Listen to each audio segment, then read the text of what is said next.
Assalamu alaikum everyone. Is my voice audible to you? Yes, ma'am. Walaikum assalam.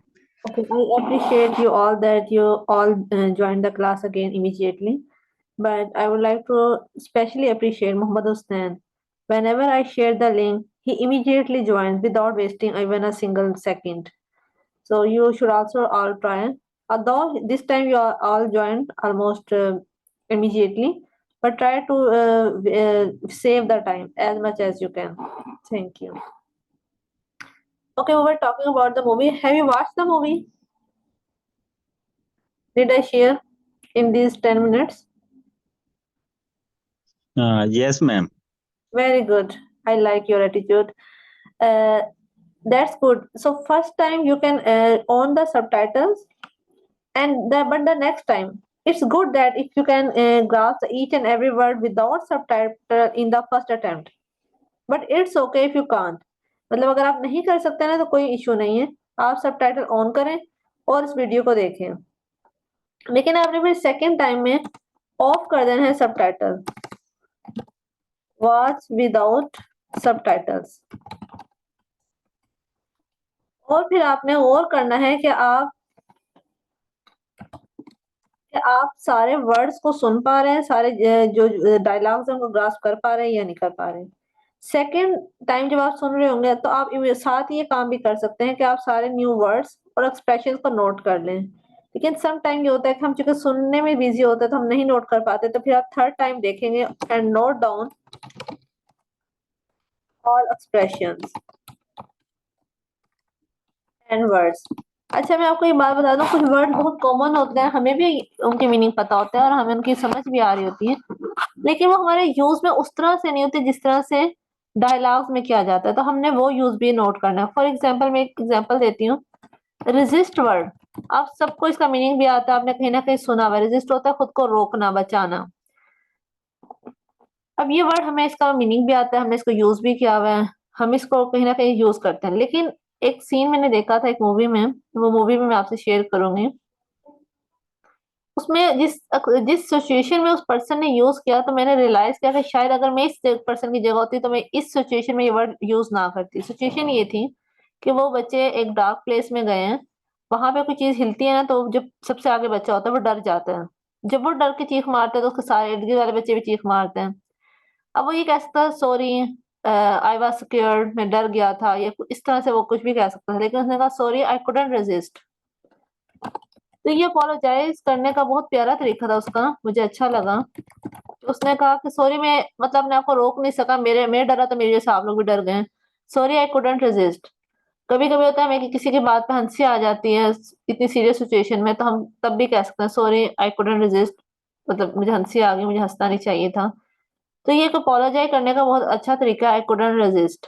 तो ये word हमें पता था, इसका मीनिंग पता था, लेकिन जहां पे उसने यूज किया वो हमें नहीं पता था, तो हम नोट कर लेंगे। तो इस तरह हमने सारे एक्सप्रेशन और सारे वर्ड यूज नोट करना है जो आपके लिए न्यू है, और जहां वो यूज करें अगर यूज न्यू है तो वो भी आपने नोट डाउन करना है। फिर आपने मूवी को बंद कर देना, and then you will use all those words and expression in your sentences.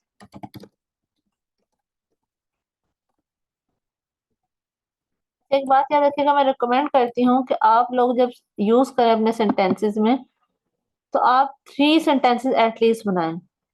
एक सेंटेंस में यूज करने से फायदा नहीं होता, आप 3 टाइम उसको यूज करें तो फायदा होता है। तो आपने जब भी एक वर्ड को या कोई एक्सप्रेशन को आपने अपने कॉन्शियस का पार्ट बनाना है ना, तो एटलीस्ट यूज देम थ्राइस, बस 3 दफा अपने सेंटेंस में यूज करें। ये काम आपने करना है, ठीक है। मैं आपको डेली शॉर्ट्स मूवी भेजूंगी, वीकेंड पे हम ऐसी मूवी देखेंगे जो थोड़ी सी लंबी होगी, जैसे कि द मिस्टीरियस नोट। और ये मूवी जो है आपने अपनी मर्जी से नहीं देखनी है, क्योंकि फिर अपनी मर्जी से आप अपनी पसंद की पता नहीं क्या क्या देखेंगे। तो ये जो जस्ट लर्निंग की वीडियोस है ना, जस्ट आपने अभी इन डेज में जस्ट वही देखनी है, आगे पीछे फिर बेशक आप अपनी मर्जी की देख लीजिएगा, ताकि आप फोकस कर सके लर्निंग पे। यहाँ तक सबको मेरी बात क्लियर है? Yes, ma'am.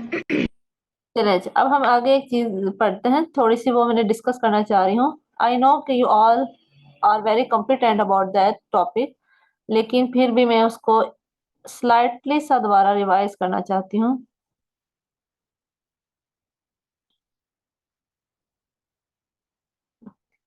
Today we will also talk about the tenses. Why I want to revise? I know कि आप लोगों को ये आते हैं और इसको मैं इस तरह से बहुत थ्योरेटिकली नहीं उसको करवाऊंगी, लेकिन ये है कि आप लोगों को टेंसेस एक दफा रिवाइज करवाने का मकसद ये है कि जैसे कि स्पीकिंग पार्ट 1 है, उसमें हमने पर्टिकुलरली सिंपल प्रेजेंट या फिर प्रेजेंट परफेक्ट यूज करना होता है। क्यू कार्ड में हमने सिंपल पास्ट यूज करना होता है, और उसके अलावा राइटिंग ऐसे में हम सिंपल प्रेजेंट यूज करते हैं या प्रेजेंट परफेक्ट, जबकि लेटर में हम पास्ट यूज कर लेते हैं या सिंपल की जरूरत तो कम ही पड़ती है, यूजली पास्ट होता है। तो हमने खास तौर पे इनकी जो हमारी एक्टिविटीज हैं वो टेंस बेस्ड होती हैं, इसलिए हमें थोड़ा सा टेंसेस को रिवाइज और उनकी प्रैक्टिस करने की जरूरत है। Are you ready to listen to me carefully? Yes ma'am. Thank you. आपको मैं थोड़ी सी कुछ छोटी छोटी बातें बता दूं, आपको आप उस तरह से मेरी बात ना सुने जैसे आपके माइंड में इस वक्त है। आप एक दफा अपने माइंड से बिल्कुल निकाल दें आपको टेंसेस का कोई कुछ भी आता है। एक राइटर है, आपने शायद उनको पढ़ा भी होगा अपने इंटरमीडिएट में। उन्होंने कहा था कि हम किसी भी स्टूडेंट को तब अच्छा टीच कर सकते हैं जब वो बिल्कुल ब्लैंक हो, मतलब कुछ भी उसकी स्लेट पे ना लिखा हो, फिर हम कुछ भी लिख देंगे उसकी समझ में आ जाएगा। जिसके माइंड में पहले से कुछ होता है ना, उसको समझाना बहुत मुश्किल होता है, क्योंकि चीजों को अनलर्न करना टू रीलर्न वो ज्यादा मुश्किल प्रोसेस है कि पहले आप अनलर्न करें फिर रीलर्न करें।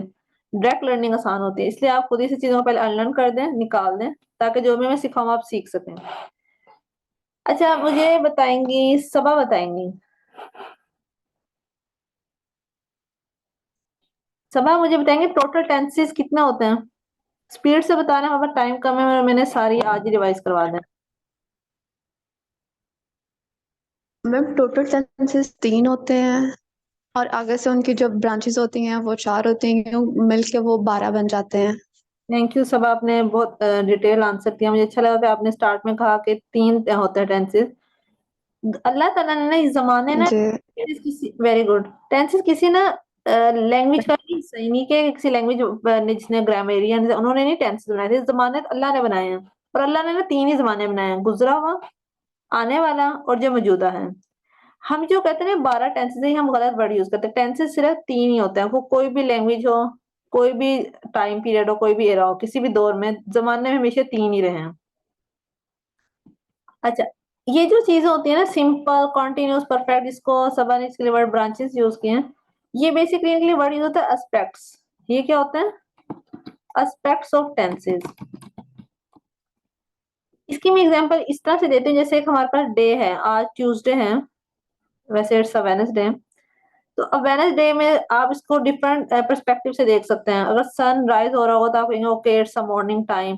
फिर थोड़ा सा वो डाउन की तरफ जा रहा है तो आप कहेंगे नून टाइम है। इनकी जब पीक से नीचे की तरफ आ जाता है, उसके बाद फिर आप कहेंगे ये इवनिंग है, फिर नाइट है, फिर मिड नाइट है। लेकिन दिन तो एक ही कहलाता है ना। आप ये तो नहीं कहते आज 5 दिन थे, I spend the 5 days in a one day. Day तो आपने वन ही स्पेंड किया होता है। तो उसको देखने का पर्सपेक्टिव डिफरेंट है कि आप एक वेडनेसडे को कितने पार्ट्स में डिवाइड करके उसको देख रहे होते हैं। इसी तरह ये टेंसेस 3 ही होते हैं, लेकिन हमने एस्पेक्ट इसके 4 बनाए हुए हैं कि हम इसको इस एस्पेक्ट से भी देख सकते हैं, इस एस्पेक्ट से भी इसमें बात कर सकते हैं। तो 4 एस्पेक्ट्स हैं। पहले हम टेंसेस को समझ लेते हैं। प्रेजेंट टेंस का मतलब होता है वो टाइम पीरियड जो इस टाइम करंट हम चल रहा है, जो मौजूदा टाइम पीरियड है। इसके लिए में हम हमेशा first form of the verb use करते हैं। आपने कभी भी प्रेजेंट टेंस में कोई दूसरी form of the verb use नहीं करनी। आपने पहले मेरी पूरी बात अच्छे तरीके से सुन लेनी है, एंड पे मैं आप सबके क्वेश्चन का आंसर करूंगी। आपके माइंड में जब मैं बात समझा रही हूँ कि मैं थोड़ा सा अजीब तरीके से समझाऊंगी, तो आपके ध्यान में ना क्वेश्चन आएंगे, तो आपने नोट करते जाइएगा, फिर एंड पे आप सबने मुझसे वो क्वेश्चन पूछ लेना। प्रेजेंट टेंस में हमेशा फर्स्ट फॉर्म यूज होती है, कोई भी केस हो, परफेक्ट हो, कॉन्टिन्यूस हो, सिंपल, कुछ भी है। प्रेजेंट टेंस है, जमाना एक है, तो वर्ब भी एक ही यूज होगा, first form of the verb. Urdu language में ना हमारे पास लफ्ज होते हैं, हम है, थे, था, गा कह के एक्सप्रेस कर देते हैं हमारा कौन सा जमाना है। इंग्लिश लैंग्वेज में ना इस तरह के वर्ड्स नहीं है पर्टिकुलरली। हमारे पास इंग्लिश लैंग्वेज का स्ट्रक्चर है एस वी ओ। पूरी लैंग्वेज में बस ये एक स्ट्रक्चर है, अगर कोई इसको समझ जाए ना, उसको पूरी इंग्लिश लैंग्वेज लिखनी आ सकती है और डेफिनेटली बोलनी भी।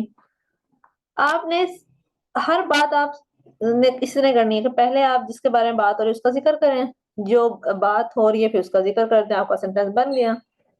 आपने क्या कर, और जब टेंस को टाइम पीरियड चेंज करना है कि प्रेजेंट में बात हो रही है, पास्ट में या फ्यूचर में, तो बस आपने वर्ब की फॉर्म्स को चेंज कर दें। इसका कभी फर्स्ट लगा दें, कभी सेकंड लगा दें, कभी आप इसके साथ विल लगा दें। आप इसको बस चेंज करेंगे, इसकी फॉर्म्स को, बाकी स्ट्रक्चर सेम रहता है। तो उर्दू में ऐसा नहीं होता कि हम बस वर्ब को चेंज कर रहे हैं। उर्दू में लफ्ज है, हमें प्रॉपर लफ्ज याद करने पड़ते हैं कि प्रेजेंट के लिए ये लफ्ज, पास्ट के लिए, फ्यूचर के लिए, तो फिर हम वो लफ्ज यूज करते हैं। इंग्लिश में बस क्या, वर्ब के फॉर्म चेंज कर देते हैं। अच्छा, अब हम देखते हैं प्रेजेंट टेंस में हम फर्स्ट फॉर्म यूज करेंगे, सेकंड टेंस में हम वर्ब की कौन सी फॉर्म यूज करेंगे? कोई जल्दी जल्दी बता दे तो मुझे अच्छा लगता। सेकंड। और फ्यूचर में? First form. विल के साथ फर्स्ट फॉर्म। वेरी गुड, आप लोग बहुत मतलब कॉम्पिटेंट स्टूडेंट्स है। वैसे यूजुअली ये होता है कि जब मैं पूछती हूँ ना कि प्रेजेंट में कौन सी फर्स्ट, सेकंड और फ्यूचर में थर्ड बोल देते हैं। वो एक स्पीड से बात कर रहे होते हैं। इवन लास्ट ईयर 2021 में, यस, मेरा एक सेशन बैच इसी तरह जैसे आप लोगों का बैच है, उस बैच में एक मिस थी, मतलब बहुत काबिल है वो टीचर, पीएचडी है माशाल्लाह।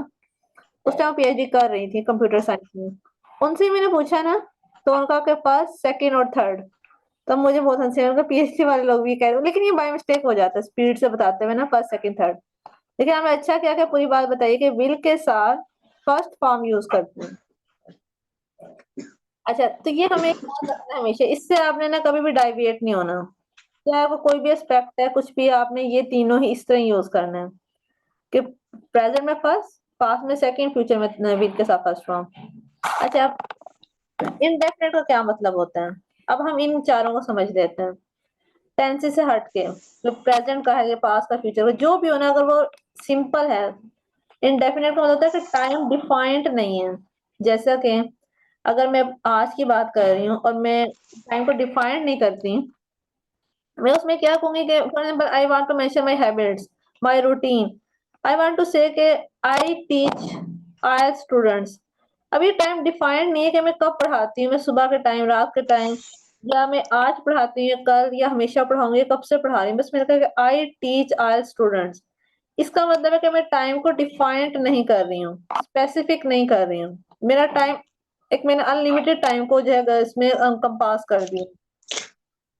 अच्छा, अगर पास्ट की बात है तो पास्ट में जो काम मैं बस करती आ ही रही हूँ शुरू से,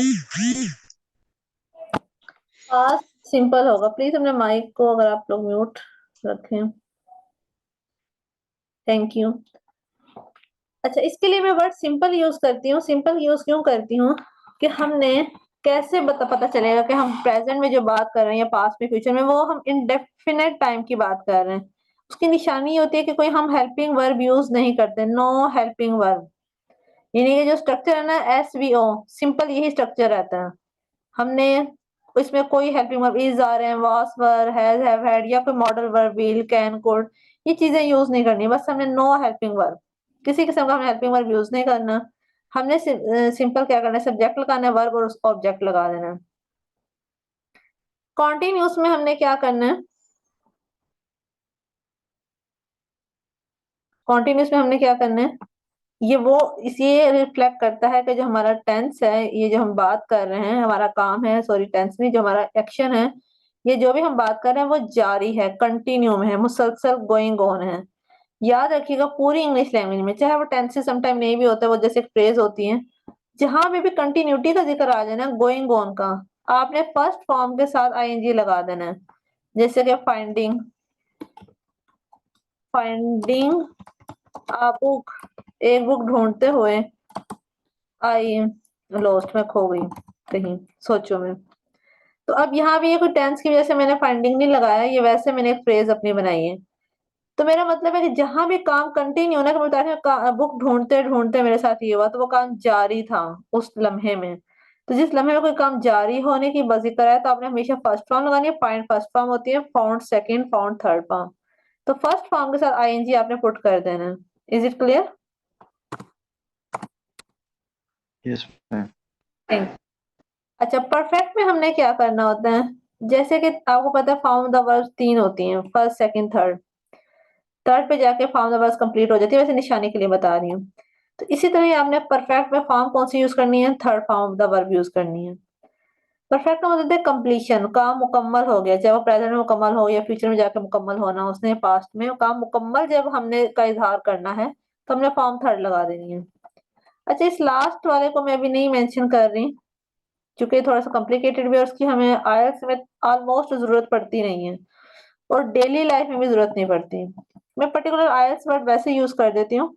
आयल्स का मतलब ये होता है कि पूरी इंग्लिश की जो 4 स्किल्स हैं, अदरवाइज ये बहुत कम यूज होता है, इसका रियल यूज है, इसको हम अगर ना भी हमें आता हो तो हम इसके बगैर गुजारा कर सकते हैं। अच्छा,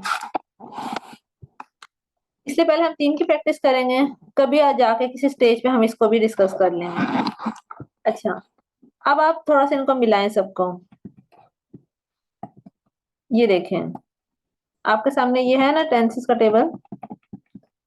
उर्दू में मैं वैसे रिलेट कर रही हूँ, करना तो नहीं चाहिए लेकिन just for your own understanding, कि जैसे उर्दू में हम है या हूँ कहते हैं, तो अगर आप इसको मिलाएं इसके साथ,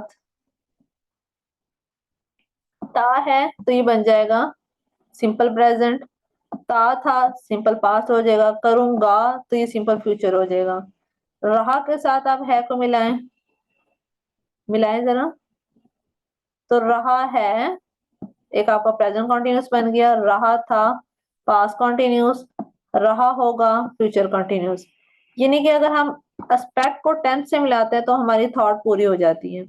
जैसे चुका है, इसको मिला दें इससे, चुका था थी या थे, इस तरह चुका होगा। तो जब आप इस तरह मिलाएंगे तो आपकी एक थॉट पूरी हो जाएगी। अब हम इनके फॉर्मूलाज को देख लेते हैं। आप सब लोग मेरी बात ध्यान से सुन रहे हैं या लॉस्ट हो गए कहीं? Yes, sir, मैं सुन रहा हूँ। Thank you, very good. अच्छा, मैं थोड़ा सा ना वैसे ट्रेडिशनल वे में बता रही हूँ, मुझे पता है कि कभी भी इस तरह से नहीं बताया जाता। ये चीजें असल में मैंने ना, मैं आपको बताऊंगी मैं यूं आपको क्यों बता रही हूँ, पहले आप समझ लें। अब हमारे पास एक हम वर्ड पिक कर लेते हैं। अच्छा, मैं सारी बात से पहले आपको एक और बात बताती हूँ। जैसे कि एक वर्ड है ना वॉक, ये बात मैंने वैसे कल भी शायद मेंशन की थी। वॉक की थर्ड सेकंड फॉर्म है वॉक, वॉक की थर्ड फॉर्म है वॉक। इसी तरह हमारे पास जो लफ्ज बी है ना, इसका मैंने कभी जिक्र किया है कल आपसे बी के बारे में कुछ क्या था ना? No no no ma'am. Vardaan, इसका मैंने लेक्चर नहीं सुना, शुक्र है मुझे पता चल गया। वरदान, क्योंकि मुझे याद आया कि मैं वुड दैट सा बी मेंशन किया। बी भी एक फर्स्ट फॉर्म है, इसकी वाज वर्ड सेकंड फॉर्म होती है और इसकी थर्ड फॉर्म होती है बी। और इसका जिक्र मैंने किया था कल, जिसने भी लेक्चर सुना उसको पता होगा, सबा को पता होगा, उसने लेक्चर वो सुनती है बाद में। Yes, ma'am. आपको याद है ना?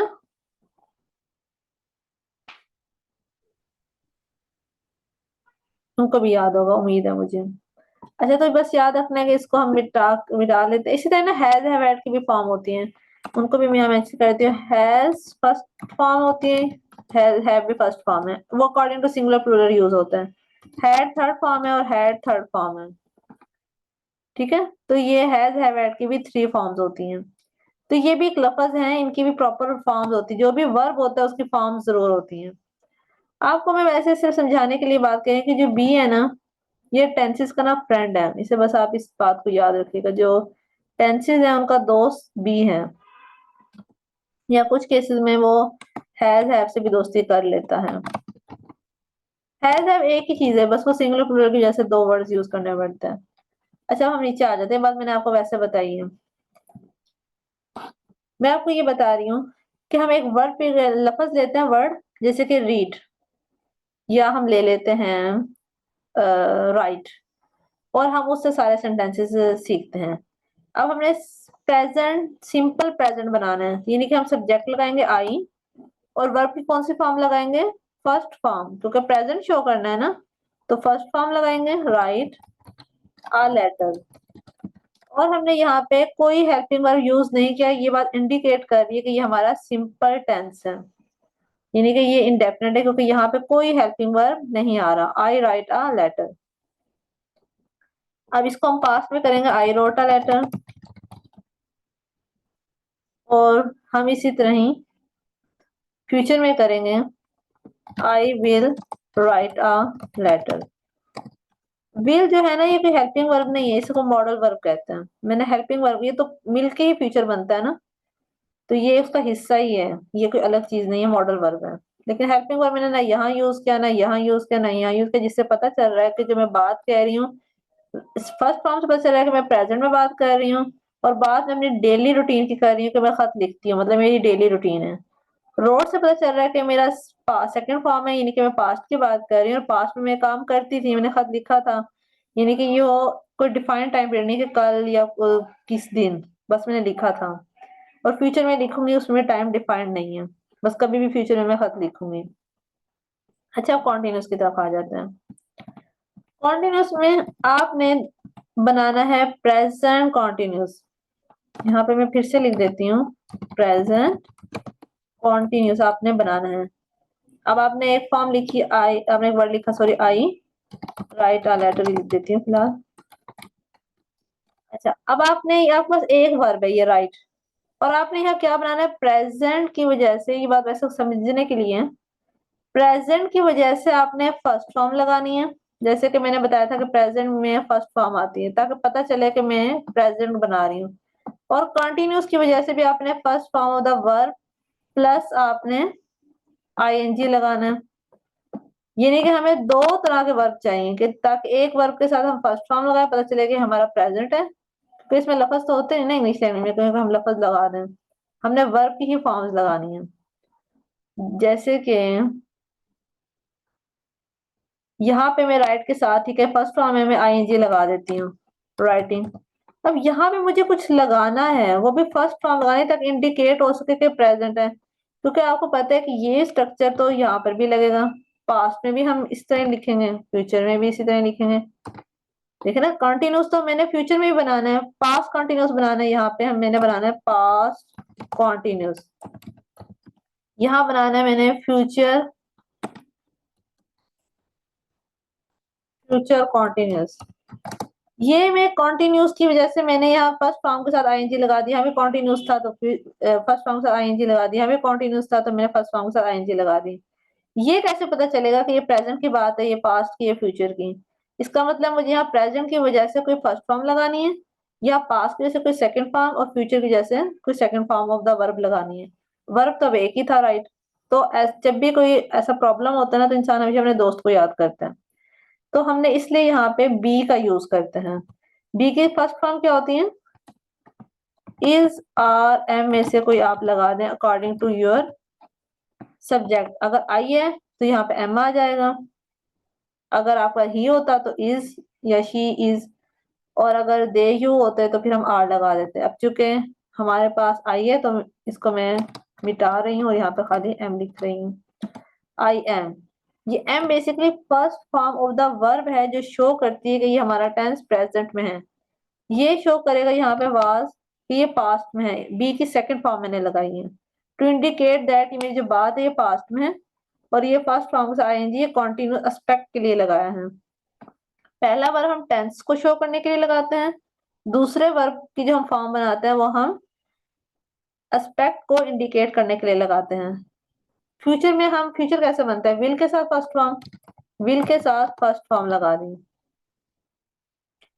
जब मैं छोटी थी ना, तो ये क्वेश्चन मेरे ध्यान में बहुत आता था, यानी कि तब जाहिर इंसान बेवकूफ ही होता है। मैं सोचती थी कि 1 2 3 4 5 वर्ड इसमें लिखे हैं, इसमें भी 5 वर्ड्स, तो इसमें 6 ये वर्ड क्यों लिखे हैं? मेरा दिल करता था मैं यूं लिखूं, I will writing a letter. मतलब मुझे इस बी की नहीं समझ आती थी कि टीचर ये बी क्यों लगवाती है मुझसे। मतलब हर किसी, जब टेंस सेम है, सेंटेंस सेम है, एक की बात हो रही है लेटर लिखने की, तो प्रेजेंट में हम 5 वर्ड्स यूज कर रहे हैं, पास्ट में भी, फ्यूचर में जाके एक एक्स्ट्रा क्यों यूज करते हैं? फिर आहिस्ता आहिस्ता बहुत बड़े होकर मुझे ये बात समझ आई है कि जो फ्यूचर है वो विल प्लस फर्स्ट फॉर्म से बनता है, खाली विल से नहीं बनता। यहाँ के हमने खाली विल लगाया था, नहीं ना, ये ऊपर फॉर्मूला लिखा हुआ है कि विल प्लस फर्स्ट फॉर्म लगेगा तो फ्यूचर बनेगा, खाली विल से कभी भी फ्यूचर नहीं बनता, नहीं खाली फर्स्ट फॉर्म से। खाली फर्स्ट फॉर्म से तो प्रेजेंट बनता है। तो फिर मुझे आइडिया हुआ कि अच्छा, जब भी फ्यूचर बनाना है तो विल के साथ फर्स्ट फॉर्म तो लगानी है। ये वाली फर्स्ट फॉर्म तो कॉन्टिन्यूस की वजह से लगी हुई है, ये तो यहाँ पर भी लगी हुई है, यहाँ पे भी लगी हुई है, तो यहाँ पे एक अनदर फर्स्ट फॉर्म लगानी है फ्यूचर को इंडिकेट करने के लिए, इसलिए यहाँ पे फिर बी लगा। आपको मेरी बात कुछ कुछ समझ आई? जी मिस, कुछ कुछ नहीं, सही समझ आ गई है अल्हम्दुलिल्लाह। Thank you. आपने मुझसे एक सवाल नहीं पूछा। 6 लोग थे, आहिस्ता आहिस्ता शायद मैं अजीब बातें बता रही हूँ तो मतलब थोड़ा टफ शायद, तो लोग गायब हो गए दरमियान से। सबा और मोहम्मद हुसैन। हाउएवर, मैं ये आपने मुझसे ये क्यों नहीं पूछा कि मैडम हमने बी की यहाँ पे इज आर एम क्यों नहीं लिखा? जैसे हमने बी की फर्स्ट फॉर्म के में डिफरेंट हम यूज कर रहे हैं आई के साथ एम, तो यहाँ क्यों नहीं हम यूज कर रहे हैं? उसकी रीजन ये है कि हम यहाँ पे इसलिए यूज नहीं करते हैं, हमेशा ना सोबत, ये बात इंग्लिश में, ये मैं सिर्फ आपको समझाने के लिए नहीं कह रही, रियल में ये ऐसा ही है कि इंग्लिश में अप्रोक्सीमेटी का कंसेप्ट है जैसे कि मैथ्स में होता है। तो जब वर्ब किसी सब्जेक्ट के फौरन बाद लग रहा है सिर्फ वो तब चेंज होती है उसकी शक्ल। अगर वो एक स्टेप के बाद लग रहा है ना, एक गैप के बाद, तो फिर उसके ऊपर सोबत का असर नहीं होता। जैसे कि हमने पिछले पहले सब्जेक्ट वर्ब एग्रीमेंट के रूल्स देखे हैं, तो वो भी वर्ब तब चेंज हो रहा होता है जब सब्जेक्ट के फौरन उससे पहले जो सब्जेक्ट लगा होता है, तो सब्जेक्ट अकॉर्डिंग वर्ब चेंज हो जाता है। लेकिन अगर वो सब्जेक्ट और वर्ब के दरमियान गैप आ जाए, कोई और वर्ब आ जाए दरमियान में, तो फिर वो उसकी शक्ल वैसी रहती है, फिर शक्ल चेंज नहीं होती, फिर वो भी अपनी सही हालत में रहता है। अच्छा, अब हम बनाते हैं परफेक्ट।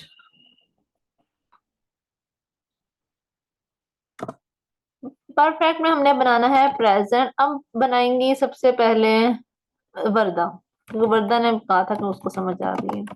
फिर हम एक बनवाएंगे मोहम्मद बिलाल से, और फिर मुस्तफा साहब से, और फिर सबा से। अच्छा, प्रेजेंट परफेक्ट बनाना है। वर्दा अपना माइक अनम्यूट कीजिएगा प्लीज। जी मिस। आपने प्रेजेंट में फर्स्ट फॉर्म ही यूज करनी है, और आपके पास सेंटेंस है ना, इसको आपने प्रेजेंट परफेक्ट में कन्वर्ट करना है। सेंटेंस हमारे पास यही रहेगा। परफेक्ट भी ऐसे यस। फॉर्म यूज करनी है। अब करें। परफेक्ट के लिए ये यूज होगा आई एम, आई नहीं नहीं इसमें ना हम हेल्प लेंगे हैज है। नहीं, हैज हैव की, ठीक है। Has have, I have writing a letter, third form perfect की third right, I have, sorry, I have wrote a letter. Third form written. Wrote is the second form. हाँ जी, wrote is a second form, written is a third form. Okay, I have written a letter. तो है basically first form है, जिससे हमने बताया कि has है फर्स्ट फॉर्म होती है, हैड सेकंड फॉर्म, और हैड थर्ड फॉर्म होती है। तो यहाँ पे हमने फर्स्ट फॉर्म लगा के हम बताया कि हमारा प्रेजेंट है, थर्ड फॉर्म लगा के बताया कि ये प्रेजेंट में हम जो एस्पेक्ट यूज कर रहे हैं वो परफेक्ट का कर रहे हैं। जैसे कि परफेक्ट। पास्ट में past perfect. Yes Mohammad Bilal, please can you unmute yourself. Yes, ma'am. यहाँ पे आप हैव की सेकंड फॉर्म लगाए पास्ट बनाने के लिए। Have की? हाँ जी, सेकंड पास्ट के लिए सेकंड फॉर्म लगाएंगे ना, जी। लगाएं। I had, I had, okay. Perfect की जैसे थर्ड फॉर्म लगाएं। I had written क्या a बात। letter. आई हैड ऑलरेडी, मैं बताऊंगा मैंने क्यों use किया बाद में। I had already written a letter. Okay, please mute yourself now, and Saba unmute yourself. Ma'am इसका तो ऑलरेडी क्यों है? वो मैं आपको उसकी एक डिटेल्स रीजंस बताऊंगी। पहले सबा से हम पूछ लें, टाइम कम है। इसमें मैंने कल आपको डिटेल से ये, चूंकि इसमें और बहुत सारी चीजें इंक्लूड है पर पास्ट परफेक्ट के हवाले से हम कल अलग से बात कर लेंगे। यस सबा, मुझे बता। Ma'am here we have will plus will have। Very good, Saba बहुत ज़हीन है माशाल्लाह, अल्लाह ब्लेस। Thank you. तो फ्यूचर की वजह से हमने विल लगाएंगे, और विल के साथ फर्स्ट फॉर्म, ये हमारा फ्यूचर बन गया। परफेक्ट की वजह से हमने थर्ड फॉर्म लगा दी, तो ये हमारा बन गया I will have written a letter. मैं एक लेटर लिख चुका हूँ when you will meet me, जब आप मुझसे मिलेंगे उस टाइम तक मैं खत लिख चुका हूँ व्हेन यू मीट मी। अच्छा, तो तो ये बात आपको समझ आ गई अब टेबल की कि हम क्यों हैव लगाते हैं, कहाँ से विल आ जाता है हमारे पास, हम कैसे कन्वर्ट कर रहे होते हैं। ये आज आपको समझ आई पहली दफा शायद कि आप टेंसेस के फॉर्मूलाज किस तरह से कंस्ट्रक्ट हुए हैं, कैसे बने हैं।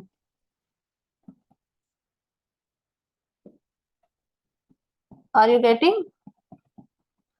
अब आप लोगों ने क्या करना है, आप लोगों ने एक वर्ड लेना है, जैसे कि अब आप लेंगे रीड ले सकते हैं या आप ले सकते हैं ड्रिंक, वो वर्ड लेना है, उसमें ये आपने सारा फिल करना है टेबल दोबारा। जैसे कि I read a book, I read the book, I will read a book, इस तरह ये सारा आपने ऑडियो में, मुझे गर्ल्स ऑडियो में और बॉयज में प्रेफर करूंगी कि वो वीडियो भेजें ताकि उनकी प्रैक्टिस हो सके।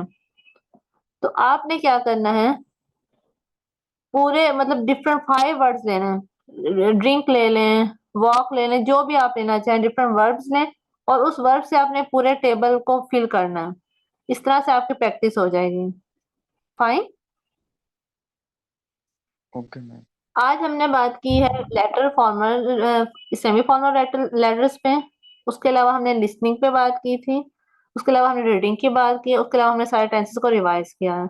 I think it is very enough for today and I hope that you all revise the lecture and also practice each and everything that I have shared with you and I will share. कुछ चीजें आपसे share कर चुकी हूँ और कुछ मैं आपसे करूंगी। एमसीक्यूज मैंने आपसे शेयर किए हैं, वो आप देखेंगे, शायद आप देख चुके हो। वो अभी मैंने आपसे ना वैसे मैंने आपसे ना शेयर करने थे इंटरमीडिएट लेवल के, लेकिन मैंने सोचा चले आपसे बिगिनर के भी शेयर कर देती है। वैसे बहुत बिगिनर के हैं एमसीक्यूज, आप लोगों के लिए नहीं है पर्टिकुलरली, बट कोई बात नहीं, ये आप इसको फिल कर लीजिएगा। इसमें ये है कि जो कंटेंट लिसनिंग में होता है, लिसनिंग में जिस टॉपिक हम बात करते हैं उसमें कुछ चीजें यूज होती हैं, जैसे कि क्रिसमस के हवाले से बात, क्योंकि इंग्लिश लैंग्वेज है ना, उनका कल्चर से रिलेटेड टॉक करते हैं। तो ये आप फिल करेंगे तो आपको वो बहुत सारी वोकैबुलरी, बहुत सारे एक्सप्रेशन, ये आपको वो मेमोराइज हो जाएंगे। जब आप उन्हें पढ़ेंगे, एमसीक्यूज का आंसर ढूंढेंगे, फिर नीचे जाके की देखेंगे, तो कोशिश कीजिएगा स्पीड से आप जितना भी कर सके, संडे तक आपके पास टाइम है इस फाइल को पूरा करने के लिए। फिर उसके बाद में आपसे इससे बेहतर, ये रफ से वैसे है, ये इसको फॉर्मेट नहीं मैंने किया हुआ क्योंकि ये बहुत बिगिनर्स के लिए है, लेकिन इसके बाद में आपसे जो वो फाइल शेयर करूंगी जो ब्रिटिश काउंसिल की फाइल है, तो वो आपने उसको फिर कंप्लीट करना होगा, ठीक है। आप याद रखिएगा जो ब्रिटिश है, ये हम लैंग्वेज इंग्लिश है, बेसिकली हम ब्रिटिश की सीख रहे होते हैं। जो ग्रामर पे काम किया था ये उन लोगों ने किया था। तो हमारा जो मेन, हम सारे जो मटेरियल लेते हैं, इसलिए मैं कोशिश करती हूँ ब्रिटिश वालों का लूं, क्योंकि हम पाकिस्तान में ब्रिटिश लैंग्वेज यूज होती हैं, हमने सीखना भी उन्हीं की लैंग्वेज है। तो फिर हम उन्हीं नेटिव लोगों की लिखी हुई बुक्स और मटेरियल को यूज करेंगे तो हम ज्यादा जल्दी इंग्लिश लैंग्वेज लर्न कर सकते हैं, rather than है कि हम पाकिस्तानी मटेरियल को यूज करके लर्न करें। तो लैंग्वेज उनकी, तो उनकी चीजों को यूज करना चाहिए ना, ठीक है। Any question? No, ma'am. Thank you. Should I say Allah Hafiz? Okay, ma'am. Allah Hafiz. Okay, I'll see you at 11:30. Okay ma'am.